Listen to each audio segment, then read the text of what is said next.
Is located at Rossboro Drive in College Park.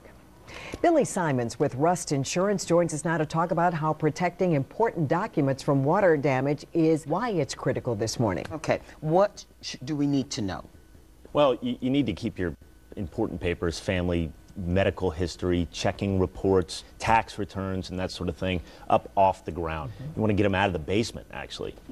I think a lot of people that haven't had wet basements in the past are going to, misjudge this storm because you've got a lot of wind, you've got a lot of rain, excuse me, and you need to get them up off the floor or save them in big Tupperware boxes and that sort of thing. There's also a lot of smartphone apps now that you can take photos of it, scan it as a PDF, and safely email it to a safe sort of cloud location.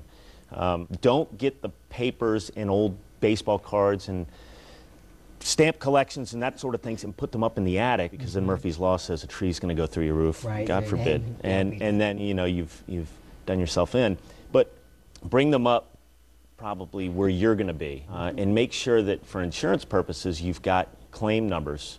If like me, you get a mountain of mail and you just sort of funnel through it and you kind of put it into piles. Go through, and if you can't locate it, go on the web now before we all lose power and find those numbers. And these are the kinds of things we should have practice all year long for any kind of emergency, whether it's fire or water or snow. Just have that one thing that you can pick up with all of your information. What about putting things on thumb drives or DVDs and taking those? Would that help? I think if you put too much information on a thumb drive, it's too easy to lose. I think it's better to have maybe a cloud space that you can access from a mobile device, or a safety deposit box. Of course, if trees go down and the power goes out, then the bank's not open and you don't have those things. So it's good to maybe, back when I was a kid, we had the Poison Control Center number and the phone number for emergency services before there was 911. Maybe you keep something like that in a cupboard that's got insurance claim information, doctors' phone numbers, and that sort of thing. So important, though, to have those papers now, because once the emergency occurs and you're running, you don't know where it is. Exactly. That's right. That's right. We're worried about the water surge and the flooding that you talked about. Sure.